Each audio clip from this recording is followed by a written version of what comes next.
Good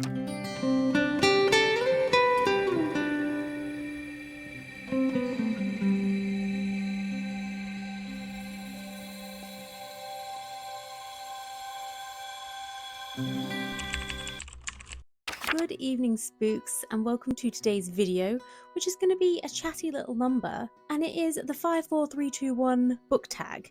Now, I originally saw this on Instagram, and it was posted by Joel at Fictional Fates. He also has a YouTube channel, so I will tag both of those down below. And I know he mentioned that he had seen somebody else do this, but I don't know where it came from originally.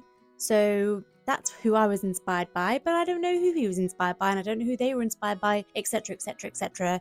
Who is the OG of any idea ever? Who knows? But it wasn't me. Okay, there's my disclaimer. Okay, and the 54321 tag, also a very good grounding technique, but that's not what we're here to talk about, is 5 of my favourite books, 4 books I want to read on my TBR, 3 books I always recommend to people, 2 recent 5-star reads, and 1 book that I am currently reading. For now, you may sit back and relax whilst I do all the talking. Okay, let's go. So first up, we have my 5 favourite books. Do you know how hard that was? I went on Goodreads and I went through every book that I rated 5 stars, and there was about 20 contenders, but I think I have narrowed it down to 5 books that I rated 5-star, 5 books that I love, 5 books that I feel make up my reading personality. The first of which is, of course, Emily Wilde's Map of the Otherlands by Heather Fawcett, the second in the trilogy. I'm so excited for the third one to come out in 2025. I rated the first one and the second one both 5 stars, but I just felt like this had slightly more edge. The stakes were a little bit higher, it was a bit more gritty, the romance that was a slow burn truly bloomed in this book. It is a legitimate cinematic masterpiece of a book. It would be made into such a beautiful film or TV series. I am just begging. I'm begging that somebody picks this up and does that work, because it would be so lovely and cozy. It's like Studio Ghibli in a book. That's what it feels like for me. Also, my copy is glorious. What I like about Heather Fawcett's Emily Wilde series is that it's got kind of a scholarly edge to it, because the main character is a scholar. So it's scholarly, but it's also accessible. It doesn't feel like you are too stupid to read it. It feels good. It has also, as I mentioned before, a slow burn romance. I love a slow burn romance. I don't like any of this into love business. Sometimes it has its place actually, but this is really, really slow burn, and I am just here for it. I love the friends, the rivals to lovers. It's also heavily rooted in folklore, and it's just the perfect winter cozy read. I can't say anything else about it. I just will gush, okay? I love it so much. My first favourite book. Not in order though, please. Next up, of my 5 favourite books, I picked Circe by Madeline Miller. This was at the bottom of a rather dusty shelf. I'm sure I've talked about this book so many times on this channel, but I loved it so much. I think Madeline Miller is an incredible writer. Song of Achilles was also mind-blowing. Galatea, mind-blowing, incredible. I love 99% of Greek mythology retellings that I've read, and that makes sense because a lot of my university knowledge and research that I do in my own time is rooted in Greek mythology, so it's unsurprising that I like retellings. But what I really like about this one is that you don't need to have a wealth of Greek mythology knowledge to still enjoy the story. I think that you can actually follow Circe's story without being a Greek mythology girly, which, as I said with the other book, makes it very accessible. There are still lots of names that are mentioned that you would probably need to flip to the glossary page to understand who we're talking about and why we're talking about them, but I still think it'd be a very enjoyable read if you didn't have a lot of background knowledge on Greek mythology. Aside from the mythology, it is a story about a young woman, finding her power, avenging wrongdoings, and building a beautiful, quiet, peaceful life for herself. Or the journey of building that life anyway. It's not always peaceful and quiet. It is a beautiful, upsetting, lovely read, and I highly recommend it. The next book was on an even dustier shelf. I'm beginning to realise maybe I need to do some cleaning, and there was even a cobweb on it. Okay, I read it maybe a couple of years ago. The book is The Discomfort of Evening by Marika Lucas Reinefield. I'm hoping I'm pronouncing that correctly, but it's been a long time since I've read this. This book shook me when I read it. It is a very real, very raw depiction of an extremely troubled child and their family and how they deal with grief. I will say it is not for the faint of heart. I don't recommend this to anyone. It is extremely heavy. It has some incest in it. It has animal cruelty in it. It's a pretty upsetting and uncomfortable read, but I hold a very special place in my heart for it as just a very well-written, well-translated story of grief and trauma. It's beautiful, but don't go into it lightly. In a very similar vein, the next book is Earthlings by Sayaka Murata, and if you want to get weird as fuck, but if you can also look past the weirdness to the harrowing, heartbreaking center, I think you will really appreciate the craft of this book. It is disturbing and it is weird, and in some parts it's quite hard to understand what's happening or why things are happening, but it's also just very, very, very sad. And I think if you look at it slightly deeper, it's kind of soul-crushing, heartbreaking, life-ruining. Okay, so you won't find this one on a list of books I recommend either. This and The Discomfort of Evening I hold very dear, but I would not recommend to people. Just do your research before you read them. It's all I will say. Lastly, for my 5 faves, here is one I read very recently, and that is May Fly by CJ Lead. Now this was a 5-star read for me, but I'll be honest, there were times when I put it down and had to walk away, and I very almost DNF'd it at one part because this is not a likable character. This isn't even a quirky, unlikable, I do crazy things main character. No, this is a really, really cruel, horrible character. Still an amazing book, but what she does can often be disgusting, uncomfortable, just plain wrong. But I do think that is just paying homage to very incredible writing skill and possibly slightly disturbed minds. Next up, we have 4 books on my TBR, and this again was not easy because if you see behind me, there are 2 full shelves of books that I am yet to read. But I managed to pick 4 of the ones that I am so excited to read. The first of which is House of Hollow by Crystal Sutherland. I recently read The Invocations by the same author, and I don't know why I had this information in my head, but I assumed it was a debut and the author had written nothing else yet. Well, I was very wrong when I stumbled into a bookshop and found this and thought, hey, I recognise that author's name. And since then, I have then seen it everywhere. So I am the only person who had this information. I don't know why I had this information in my head. But wow, I'm so excited to read this. This is a fantasy horror, which is a crossover I love to see, and I'm just so excited to read more of Sutherland's work because The Invocations was very close to being on my list of my top 5 faves. Next up on my TBR that I'm very excited to read is Nettle and Bone by T. Kingfisher. It will be no surprise to you if you have watched probably any other video on this channel, but I love T. Kingfisher, except for that one book, we don't talk about it. So I am very excited to pick up anything else that they have to write. I believe this is a genre blend of fantasy, horror, magical realism, and I actually deliberately did not read up on this because I love going into Kingfisher's books with no idea of what's about to happen and just going along for the wild ride because I want to be surprised. If, however, you are not like me and like to be prepared when you're going into a book, give it a Google, but no spoilers please, because I am very excited to go into this one completely blind, except for the genre list, of which there are so many different genres, blended into one beautiful little package. The next book on my TBR is Hera by Jennifer Saint. I recently read Ariadne and rated it 5 stars, and this one is written much more recently than that one, so I can only imagine that Saint's writing just gets better and better because it was already incredible.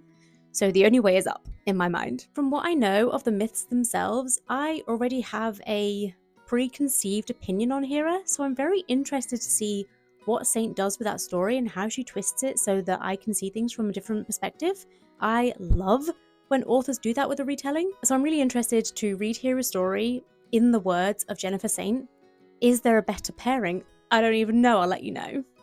I don't know when I'm going to get to this one because it's not even on my TBR shelf, it's on my extras that I have bought very recently shelf.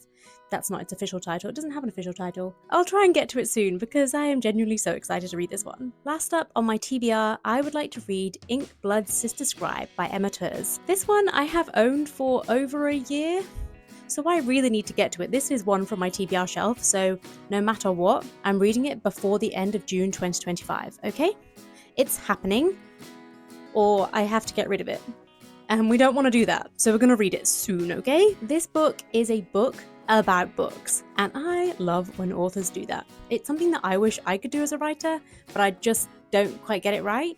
But some authors really, really do, and I'm hoping this is one of them. It also has an essence of magical realism and fantasy, and I believe if Goodreads is telling the truth, it has some queer characters, which I love to see especially when it is not a romance. It also does say on Goodreads that it's for fans of Starling House, Map of the Otherlands, and Wayward, all of which I enjoyed. So I'm really hoping I'm going to love this one. The next section is 3 books that I always recommend to people. Now, obviously, we've already had this conversation about some of my very, very favourite books, which I do not recommend to people on purpose because I don't want to put that horrible story in somebody else's hands, okay? But these ones I've picked are horrible in other aspects, but slightly easier to swallow. The first up is The Witching Tide by Margaret Mayer. Now, it's no surprise that I love a witchy book. Anything with witches in, I'm obsessed with, especially if it is based on true stories. And what I really love about this one is that you have a more mature main character, so the story itself is just more mature. And I really love reading stories with an older main character. Especially as I get older, and it works so well in this story. It's such a beautiful, powerful tale. I've recommended it to so many people already. It's also set in East Anglia, which is where I live, so I recommend it often to family and friends that also live locally because I'm like, hey, we live near here. This is set where we live. It's a very, very good book, and I have recommended it to, I think, maybe 3 people, all of which enjoyed it, so that's a 100% success rate, thank you very much. Next up, we have a book that I read, I think, May of last year. I didn't shut up about it for about, maybe I haven't finished shutting up about it. Anyway, it's She Is a Haunting by Trang Van Tran, and I am mesmerized by this cover every time I see it. It is a beautiful illustration. This is a YA horror. The main character is bisexual, which I adore bisexual rep in stories. As I said, when the main genre isn't a romance. I mean, I also love it when it's a romance, but I love horror, so if it's also a queer horror, all my boxes are being ticked. It feels like quite a nice foray into a haunted house horror, so if you wanted to pick up horror for maybe the first time, and you didn't want to be entirely terrified, then it feels like a good place to start with horror, but I just love it. It touches on some very important aspects of colonialism, while still managing to be a gay, fun, spooky time. I don't know how the author does it, but it's incredible and I highly recommend. The last book in this section feels like my biggest success rate, and that is I Who Have Never Known Men by Jacqueline Hartman. And I think I've recommended this book to 3 people maybe, and one of them used it as their book club read. So an entire room of people read this book because I read this book. And I read this book because Emily Fox on YouTube told me to read this book. The power of people, am I right? Okay, and here I am recommending it to you. If you're looking for a little speculative fiction where you have so many answers throughout and at the end, it really does make for such a good book club read because no 2 experiences when reading it will be the same. I feel like everybody has a different opinion on it, everyone has a different feeling at the end, and it just makes for such a good discussion. So if you run a book club, consider reading I Who Have Never Known Men if you haven't already, because it's a short book, it's a quick read, but oh boy, do some things happen. The next section is 2 books I have recently rated 5 stars, and I deliberately am making these 2 different to the 5 favourites that I had, although they are also 5 stars. First up, we have Juniper and Thorn by Ava Reid. I have only recently finished this, like in the last week or so. Ava Reid also wrote Study in Drowning, which I enjoyed, but this one was a 5-star. This one is a gothic retelling of the Brothers Grimm tale, The Juniper Tree. So it's rooted in magical folklore. It's got monsters, it's got really sweet goblins, it's got complex family relationships, it's got curses, and at the center of it all, there is a young woman defying all of the rules and forging her own path in life. And I eat that up. I love this book so much. I immediately bought, she did another one that's a retelling. I immediately bought it and I'm so excited to read it. I won't be cryptic, I'll tell you it's called The Wolf and the Woodsman. So very excited to read that one too. An easy 5 stars. The next book is in the pile. I'm going to take a video so you can see actually. Okay, the next book is in this pile and I do not want to disturb that pile because I've got it leaning to perfection and I don't want to cause an avalanche. So the next book, you may have spotted it, is The Silence Factory by Bridget Collins. I read this book back in June and the genre is a blend of historical fiction, which I don't usually read unless it's about witches. So the fact that I read it and rated it 5 stars is pretty good going. Thank you, Bridget. And it's also a blend of fantasy, a little bit of horror, a little bit of magical realism, a little mystery even. It's really got everything. And it's written in Bridget Collins's beautiful prose. The way she writes is so stunning, and it has very, very real queer people throughout the whole narrative, and all of her stories that I've read so far do that. She creates these very three-dimensional queer characters where you don't always like them. There is a character in The Silence Factory who is queer, and he is such a dick.